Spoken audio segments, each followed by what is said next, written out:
Vous pourriez être surpris par ce que je m'apprête à partager, mais il est crucial de rester silencieux et concentré sur ce qui arrive dans votre vie.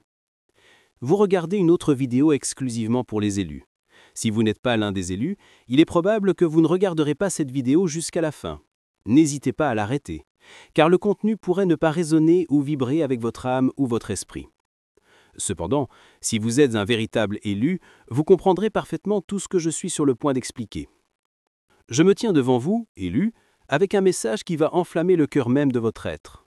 Ce n'est pas un message de plus. C'est une révélation divine qui va embraser votre âme et apporter la guérison à chaque blessure que la vie vous a infligée.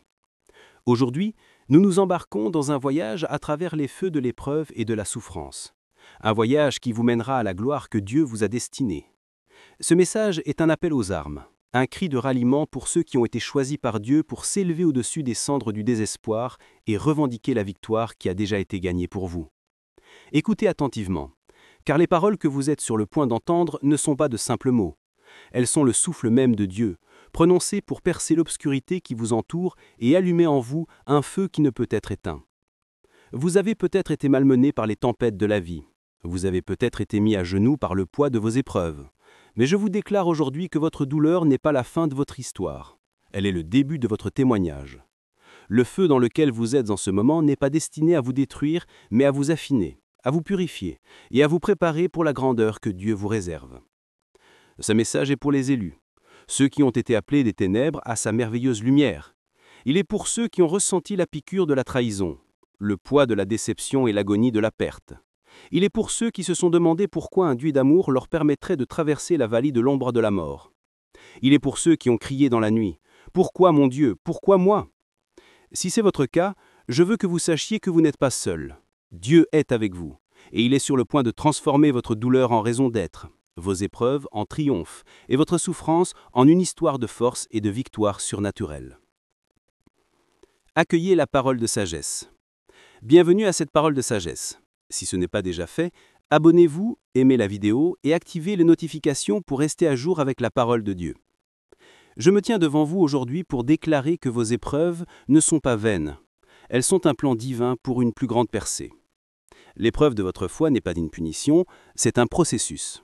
C'est la manière de Dieu de vous affiner, d'enlever les impuretés qui entravent votre marche avec lui et de vous préparer pour la destinée qu'il a ordonnée pour vous.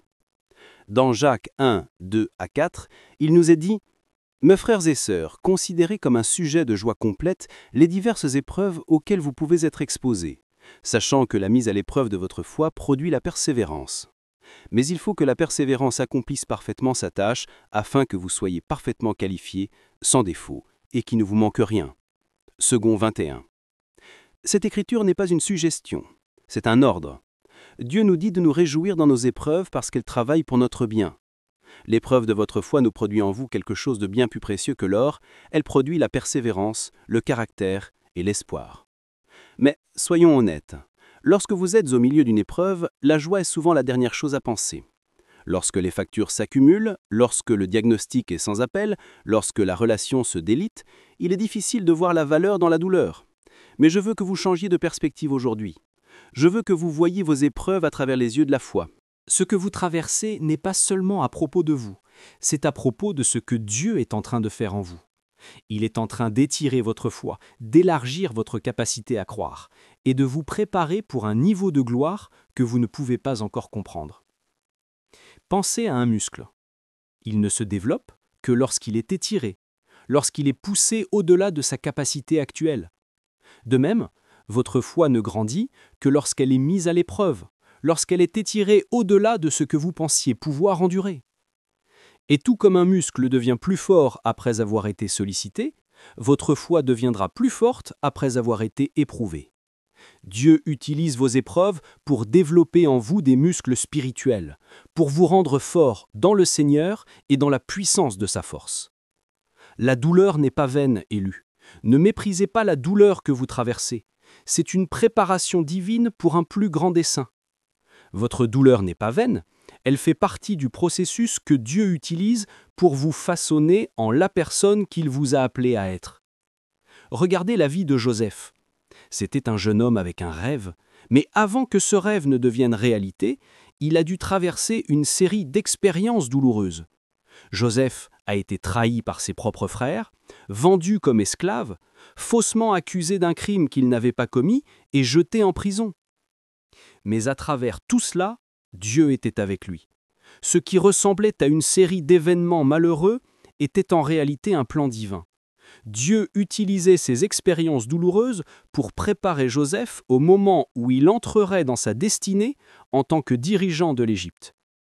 Dans Genèse 50-20, Joseph dit à ses frères « Vous aviez projeté de me faire du mal, Dieu l'a changé en bien pour accomplir ce qui arrive aujourd'hui, pour sauver la vie à un peuple nombreux.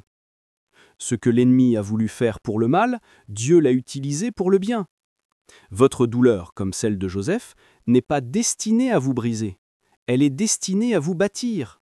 Dieu utilise vos épreuves pour vous préparer à la destinée qu'il a ordonnée pour vous.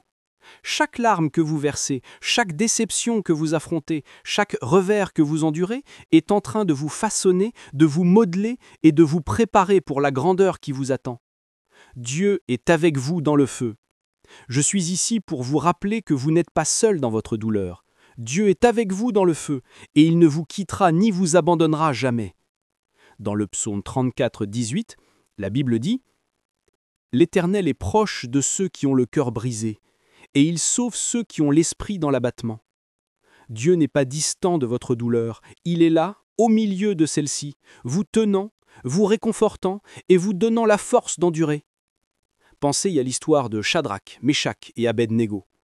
Ces 3 jeunes hommes ont été jetés dans une fournaise ardente parce qu'ils ont refusé de se prosterner devant l'idole du roi. Mais lorsque le roi a regardé dans la fournaise, il a vu non pas 3, mais 4 hommes qui marchaient au milieu du feu. Et le 4e ressemblait au Fils de Dieu. Dieu ne les a pas délivrés du feu, il les a délivrés dans le feu. Il était avec eux au milieu de leur épreuve. Et grâce à sa présence, ils sont sortis du feu sans qu'un seul cheveu de leur tête ne soit roussi. Je veux que vous sachiez que Dieu est avec vous dans votre feu. Il ne vous a pas abandonné. Il marche avec vous à travers les flammes, vous protégeant et veillant à ce que vous sortiez de cette épreuve sans l'odeur de fumée. Votre douleur n'éloigne pas Dieu, elle l'attire plus près de vous. Il est le 4e homme dans votre feu, celui qui marche avec vous à travers la vallée de l'ombre de la mort. Et parce qu'il est avec vous, vous pouvez affronter tout ce qui se présente avec assurance, sachant que vous n'êtes pas seul. Le feu du raffinement et de la purification. Élu, votre douleur ne sert pas seulement à tester votre foi, elle sert à purifier votre âme. C'est un feu de raffinement qui brûle les impuretés qui entravent votre marche avec Dieu. Dans Malachie 3.3, la Bible dit « Il s'assiera pour fondre et purifier l'argent. Il purifiera les descendants de Lévi. Il les rendra purs comme on rend pur l'or et l'argent. Et c'est suivant la justice qu'ils présenteront des offrandes à l'Éternel. » Second 21. Tout comme un affineur utilise le feu pour purifier les métaux précieux, Dieu utilise les feux de l'affliction pour purifier votre âme, pour enlever la crasse du péché et vous préparer à ses saints des saints. Pensez à l'or. C'est l'un des métaux les plus précieux sur Terre, mais avant de pouvoir être utilisé, il doit passer par le feu. La chaleur du feu fait fondre l'or, faisant remonter les impuretés à la surface où elles peuvent être retirées. Ce qui reste est de l'or pur, exempt de toute imperfection. Votre âme est comme cet or. Les épreuves que vous traversez sont le feu que Dieu utilise pour vous purifier, pour enlever les impuretés qui entravent votre relation avec lui et pour faire de vous un vaisseau d'honneur digne de son usage. Le feu n'est pas destiné à vous détruire. Il est destiné à vous affiner, à vous rendre pur et à vous préparer pour les grandes choses que Dieu vous réserve. Une plateforme pour la puissance de Dieu. Je suis ici pour déclarer que votre douleur n'est pas juste à propos de vous. C'est une plateforme, une scène sur laquelle Dieu va montrer sa puissance et sa fidélité au monde qui regarde. Lorsque les autres vous voient rester ferme au milieu des épreuves, lorsqu'ils sont témoins de votre foi inébranlable malgré les tempêtes, ils sont attirés par le Dieu qui vous soutient.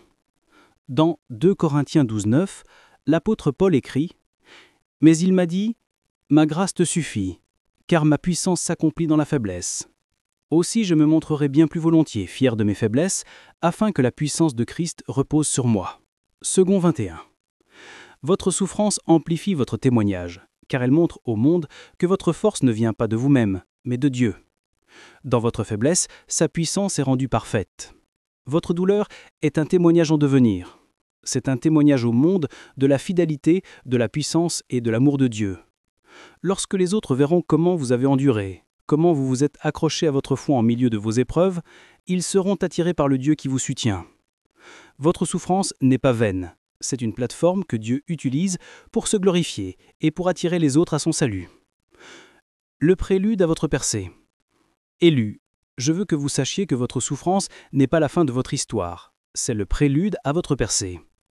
Dans Romains 8,18, Paul écrit « J'estime que les souffrances du moment présent ne sont pas dignes d'être comparées à la gloire qui va être révélée pour nous. » Second 21. Votre souffrance est temporaire, mais la gloire qui arrive est éternelle. La souffrance que vous éprouvez maintenant vous prépare à la gloire qui les surpasse de loin. Como cozinhar? Escolham cozer a vapor, estufar ou cozinhar com tomate e evitem os fritos. A porção ideal é de cerca de 100 gramas por refeição, sendo especialmente benéfico para quem tem colesterol alto, memória fraca, frieza nas mãos ou pés ou articulações fracas.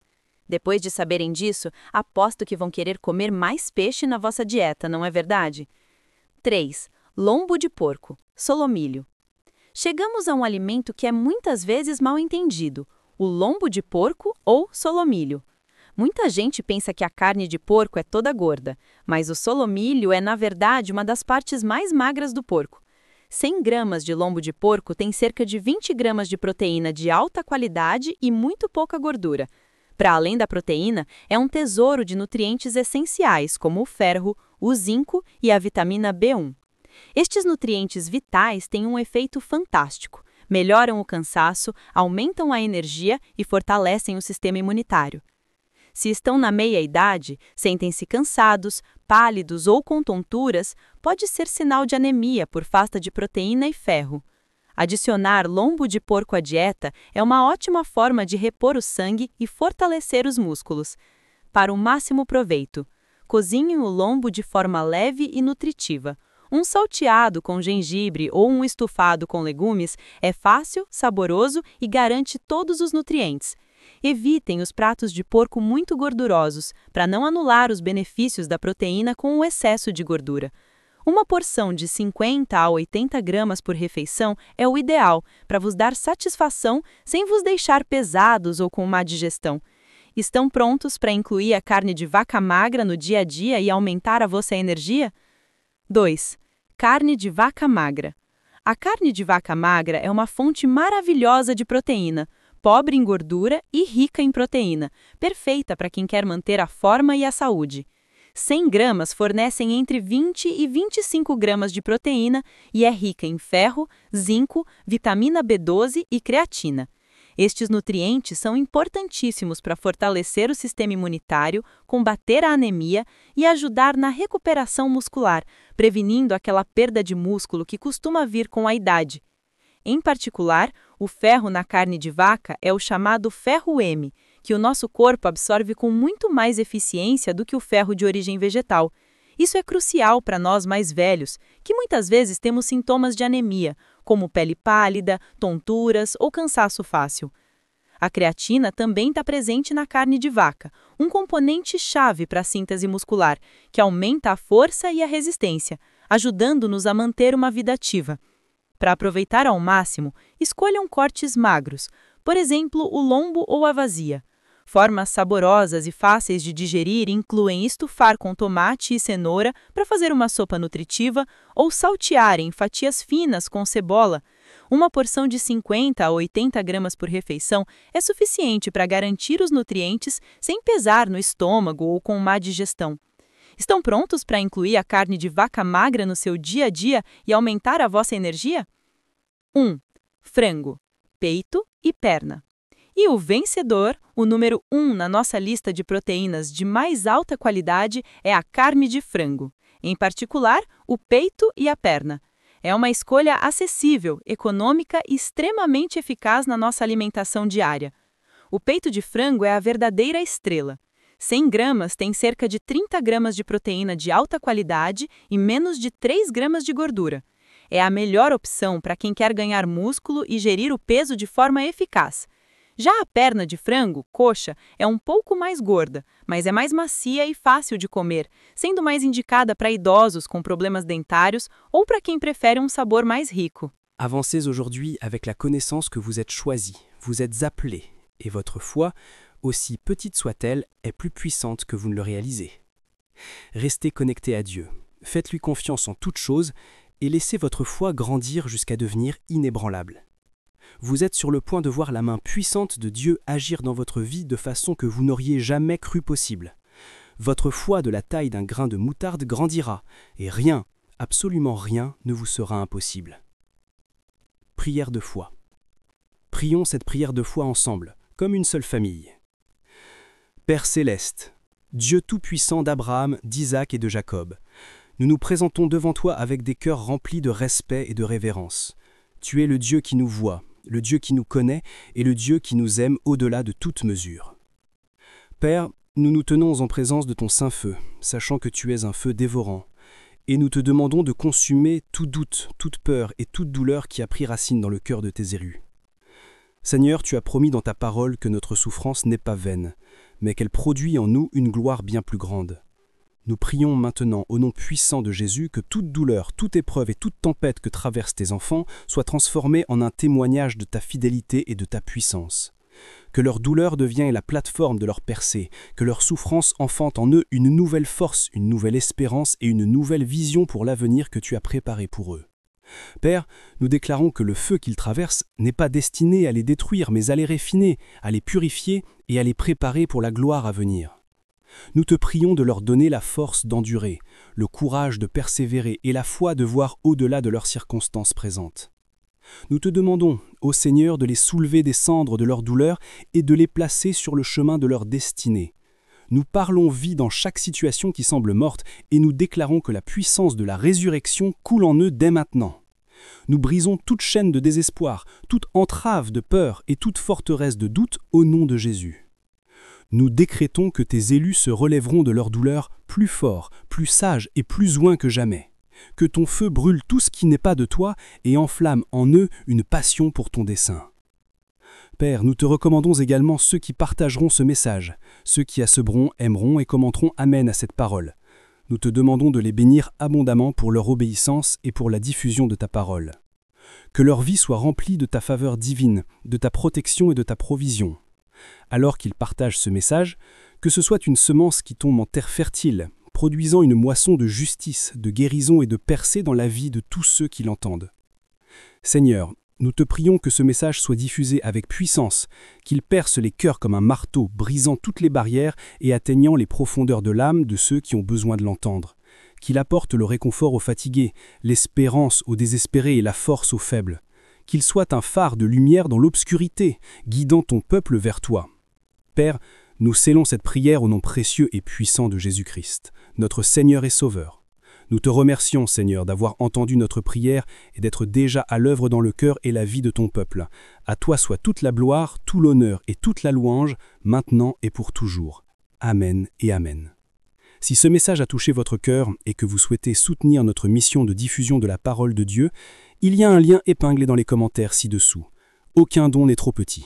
Votre générosité, même un simple sou, peut apporter espoir et joie dans la vie de quelqu'un. Merci de vous associer à Dieu dans cette œuvre importante.